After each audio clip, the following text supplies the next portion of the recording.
ಗುಬ್ಬಿ ಪಟ್ಟಣದ ಶ್ರೀ ಚನ್ನಬಸವೇಶ್ವರ ಸ್ವಾಮಿಯ ಹೂವಿನ ವಾಹನ ಮಹೋತ್ಸವವು ಭಾನುವಾರ ರಾತ್ರಿ ವಿಜೃಂಭಣೆಯಿಂದ ನಡೆಯಿತು. ಸಹಸ್ರಾರು ಭಕ್ತರು ಹೂವಿನ ವಾಹನ ಮಹೋತ್ಸವ ಕಾರ್ಯಕ್ರಮದಲ್ಲಿ ಪಾಲ್ಗೊಂಡಿದ್ದರು.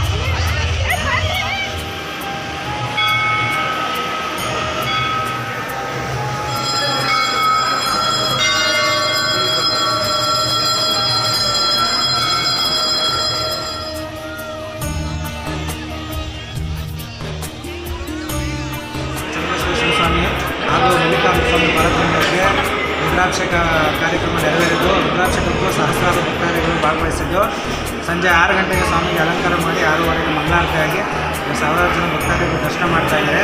10:00ವರೆಗೆ ಮತ್ತೆ ಮಹಾಮಂಗಳಾರತಿ ಮಾಡಿ ಶ್ರೀ ದೋಸರ ಚನ್ನಬಸವೇಶ್ವರ ಸ್ವಾಮಿ ಹಾಗೂ ಮಲ್ಲಿಕಾರ್ಜುನ ಸ್ವಾಮಿ ಪರಬ್ರಹ್ಮರನ್ನ ಹೂವಿನ ರಥ ಏನು ಹೊರಗಡೆ ರೆಡಿಯಾಗಿದೆ ಆ ರಥಕ್ಕೆ 3 ದೇವರುಗಳನ್ನು ವಿಜೃಂಭಿಸಿ 12 ಗಂಟೆಗೆ ಮಂಗಳಾರತಿ ಮಾಡಿ ಇಲ್ಲಿಂದ ಹೊರಟಿದ್ದು ಬೆಳಗ್ಗಿನ ಜಾವ 6 ಗಂಟೆ ಅಷ್ಟೊತ್ತಿಗೆ ಊರೊಳಗಡೆಗೆ ಗುಂಡಿ ಮಠ ಹತ್ರ ಹೋಗುತ್ತೆ.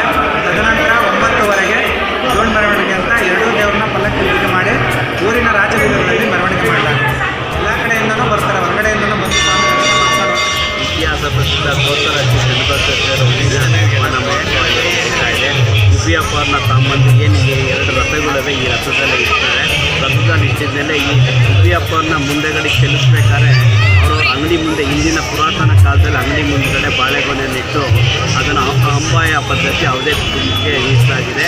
ಅದೇ ಕುಟುಂಬದವರು ಇವತ್ತು ವಿಶೇಷವಾಗಿ ಹಬ್ಬಗಳನ್ನ ಅಲಂಕಾರ ಮಾಡಿ ಅದನ್ನು ಗುಬ್ಬಿ ಚನ್ನಬಸವೇಶ್ವರರು ಬಂದಂಗೆ ಅವರು ಅದನ್ನು ಕಳೀತಾರೆ. ಪಟಾಕಿ ಹೊಡೆದು ಸಿಹಿ ಹಂಚುವಂಥದ್ದು ಕಾರ್ಯಕ್ರಮ ಮೊದಲೇ ನಡ್ಕೊಂಡು ಬಂದಿದೆ. ಅದೇ ಥರ ಇವತ್ತು ಸಹ ವಿಜೃಂಭಣೆಯಿಂದ